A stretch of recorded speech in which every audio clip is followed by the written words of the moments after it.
Բարեգութնեիք, պարոն Ռուբինյան։ Հիմի հարգելի հայրենակիցներ, հակամայից չեմ կարող չարձագանքել որոշ ԿՊԱ-ականներին, մասնավորապես Տարոն Չախոյանին,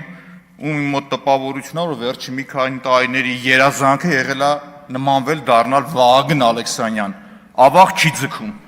ԿՊԱ-ականը։ Հիմի փաստերով անդրադառնամ։ Այդ որ խոսում է երեխաների հետևը թաքնվել, այդ Արեգնաս Մանուկյանի աղջկա հետևն եք թաքնվել։ Չուզում եմ հասկանամ, կամ այսօր դեպք ենք ասում, երբ որ 3 երեխաներին մորը, ով ոչ մի խնամակալ չունի, տարել եք կալանքի, իրանց հետևն եք թաքնվել։ Թե որ ասում առավոտ ժամը 7-ին 10 դիմակավոր ԱԱԾ-ականներ գնացել էին Լևոն Քոչյանի տան դիմաց։ Այդ ԱԱԾ-ականները չէին կարողանում դուռը թակել երկոքի առանց դիմակ, ասել բարև ձեզ, կներեք եկել ենք կամ մի ժամից մոտիկանում ենք, ժամը 7-ին մարդկանց երեխին հանելը նորմալ էր ձեր համար։ Շարունակեմ ես, ուրեմն ակնհայտ է, որ դասական հետապնդումների շարք է գնում, այդ Տարոն Չախոյանը չկարողացա հասկանալ, Նիկոլ Փաշյանի ձեռքերի հետ խնդիր ուներ, այն որ ասում էր ձեռքերն եմ կտրելու, Նիկոլ Փաշյանն է շատ ուղիղ կանգնել ու ասել, որ ԱԱԾ-ին ուղարկելու եմ, մյուսին ուղարկելու եմ, գա ձեր հետևից։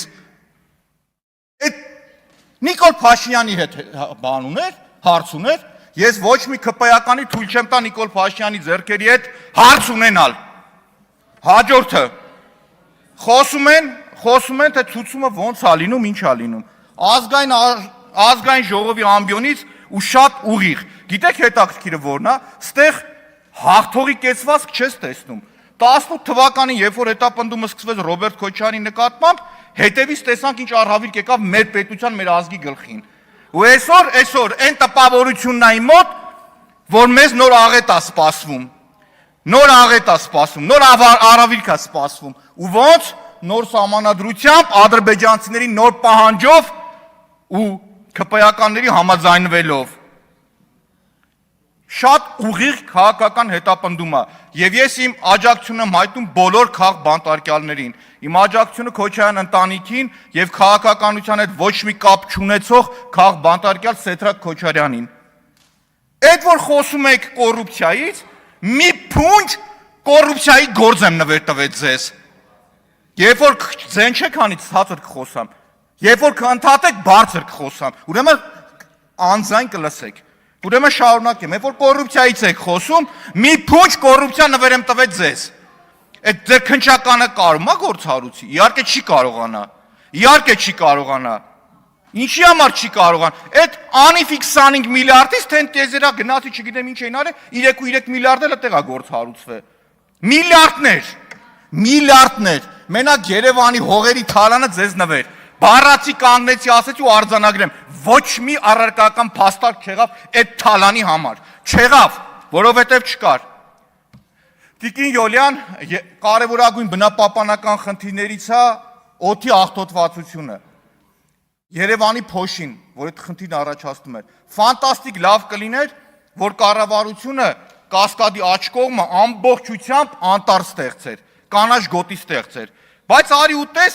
որ 23 հոկտեմբեր 2025 թվականին կառավարության որոշմամբ ներդրումային ծրագրի հավանություն տալու համար GTB Development SP ընկերությանը առանց մրցույթ կազմակերպման իրավունքով հողամաս տրամադրելու գործարք է տալիս։ Գիտեք ինչի դիմաց, ասում է 20 միլիարդ պետք է ներդրում կատարի, Կասկադը ավելացնի։ Առաջի հայացքից ֆանտաստիկ գործարք, ասում ես վերջապես Կասկադը կավարտվի։ Բայց արի ու տես հավելվածի երկրորդ էջում գրած է. ծրագրով նախատեսվում է կառուցել բնակելի բազմաֆունկցիոնալ համալիր B1, B2, B3 գոտիներում 125,000 քառակուսի հողատարածքի վրա։ Կասկադում մի քառակուսի մետրը $2,000 բերեք, մի հատ մեդալ կկախեմ ձեր վզին։ Այսինքն այս գործարքի այդ հողի արժեքը նվազագույնը $250 միլիոն է։ Հանում եք 20 միլիարդով 50 միլիոն դոլարով, ասում եք կսարքեմ։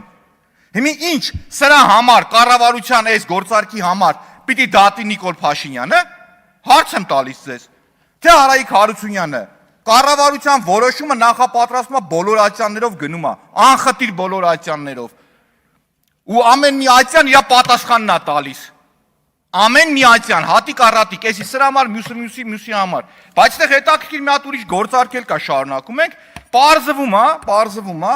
էդ էլ իրանց էջից եմ հանել, ով ցանկություն կունենա կմոտիկանաք ինձ, բոլորը առարկայական կտամ ձեր ձեռքը կկարդաք։ Ուրեմն Ռենշին ընկերությունը իր էջում հրապարակում է, որ արդեն մի քանի ամիս անց պարզվում է, որ այդ պրոյեկտի մասնակից դառնում է Ռենշինը։ Ու Ռենշինի գործարքի հետ կապված GDP տնօրենը հայտարարում է, որ հենց ֆինանսական անսանսանության ու խոշոր ծրագրերի կառավարման փորձն են դարձել այս գործարքի առանցքային շարժիչ ուժը։ Հենց այս գիտակցումով էլ մենք ռազմավարական որոշում կայացրեցինք ուժերը միավորել քաղաքաշինական ոլորտի բացարձակ առաջատարի հետ։ Բա որ առաջատարն ուրիշ ընկերություն էր։ Էս մեր անուշ աղբորխի անիք տվեցիք։ Կարամ իմանամ։ Չէ, կարող եմ իմանալ, թե չէ։ Կառավարության որոշումն է, չեմ քննարկում, ինչի համար է որոշը, ոնց ինչ։ Փաստացի հավելված մեկի մեջ ասում է 125,000 քառակուսի մետր հող։ Կասկադում այսօր հողերի գինը $4,000 է։ Առնվազն 600 միլիոն դոլարի հող։ 600 միլիոն դոլարի։ Թե բա կոռուպցիայի դեմ եք պայքարում։ Այն հայտնի դասականն ասում էր հորս Սարև։ Հիմի շարունակեմ շարունակությունն էլի, տենց որ խոսում բան են անում։ Անցյալ տարի 4.8 Յոլյան 4.8 միլիարդ դրամ Երևանի քաղաքապետարանը փողա ծախսե կանաչ գոտիներ ստեղծելու, այդ տարածքները պահպանելու համար։ Քանի ծառա տնկե։ 5,000 ծառ։ 5,044 ծառ, որ գնաս մանգաս դա չի լինի։ Գնաս մանգաս դա էլ չի լինի։ Թե բա կոռուպցիայի դեմ ենք պայքարում մենք։ Ուրեմն օդի աղտոտվածության դեմ պայքարելու հետ կապված կարևորագույն խնդիրը այս խցանումները, որովհետև մթնոլորտը արտանետվում CO2-ի մեծ քանակ, շատ մեծ քանակ ժողովուրդ։ Անցյալ տարի Նիկոլ Փաշինյանն ընկավ խցանման մեջ, ջղայնացավ ու ԿՊ-ական աղբերների համար կառույց ստեղծեցին։ Կառույցի մասին երեք խոսացի, որ 1.8 միլիոն դրամ աշխատավարձ է ստանում։ Բայց արի ու տես, որ այդ կառույցի զույգ աղբերը կար արդեն Երևան քաղաքում։ Ու այդ կառույցի զույգ աղբոր անվանումը Երևանի քաղաքի կառավարման տեխնոլոգիաների կենտրոններ ու դրա տնօրենի աշխատավարձն էլ է 2 միլիոն դրամ։ 2 միլիոն դրամ։ Գույքը արկը բարձրացնում եք 2 միլիոն դրամ տալիս եք, բարձրացնում եք տալիս եք։ Երևանի ավտոբուսը անցավ թվայնացման այդ միասնական համակարգի վճարման գումարների անհետացումը միլիարդավոր դրամների հասավ։ Միլիարդավոր, միլիոն չէ, միլիարդ։ Միլիարդը գիտեք, չէ՞ քանի միլիոն է։ Թե չգիտեք, էդ էլ կասեմ։ Հաջորդը, որ խոսում եք, գիտեք, լեգիտիմության ճոճը ձեզ զգացնել է տալիս։ Եվ ձեր հետապնդումները երկրում գործող ընդդիմադիր մեծ ուժերի ղեկավարների հետևից գնալը Գագիկ Ծառուկյան, Ռոբերտ Քոչարյան, դրանից առաջ Սամվել Կարապետյան, ինչ վախեր ունեք, կարող եք անկեղծ ասել։ Եկեք ասեք մենք մի հատ մեծ չարիք ենք բերում մեր ազգի, մեր ժողովրդի գլխին, խնդիր ունենք վախի մթնոլորտ մտցնենք։ Խնդիր ունենք, որ ոչ մեկ չհամարձակվի ձայն հանել։ Ոչ մեկ, բայց սխալվում եք ժողովուրդ։ Կան մարդիկ, ովքեր սիրում են իրենց հայրենիքը, իրենց Հայաստան, իրենց հողն ու ջուրը։ Չի կարելի, այս ատելության մթնոլորտի վերջը դրեք։ Մի քանի անգամ ասել եմ, լավ տեղ չի տանում։ Մենք խոսում ենք, որ առավոտ շուտ ժամը 7-ին դիմակավորված 10 հատ ԱԱՑ-ի ալֆայեն բանն է դոշին խփած, եկեք կայնել էին ընդեղ երեխաների մոտ, ասում ենք ժողովուրդ, դրա տեղը կարելի է մի քիչ ասած չմայսի կուլտուրական եղեք, կուլտուրական ներխուժեք։ Կուլտուրական գնացեք մտեք, ասեք կներեք, կամ ժամը 7-ին եկեք, երեխեքը քնած կլինեն, ոնց է լինում։ Դուք էլ երեխեք ունեք։ Կամ ժամը 9-ին գնացեք, ով է ձեզի բան ասում։ Հիմա եկեք կանգնել եք ստեմ, մի հատ երեխեքի հետևն եք թաքնվում։ Լուրջ եք խոսում դուք։ Մի հատ գնացեք հայլու դեմը կանգնեք, ինքներդ ձեր հետ խոսեք։ Տպավորությունա մարդկանց մոտ, որ իրանք իրանք դեռ համակարգչի են կողմն են եւ իրանք fake account-ի առաջ են իրանք, որ ինչ ուզեն խոսեն ու գրեն ու ասեն։ Չի կարելի, այս ամեն ինչի վերջը պիտի դրվի։ Ու ինչքան խորացնեք այս ատելությունը, ինչքան խորացնեք, այնքան ավելի վատ տեղա տանելու։ Ասել եմ մի անգամ էլ եմ ասում, քամից անեք, փոթորիկ հետ եք հավաքելու։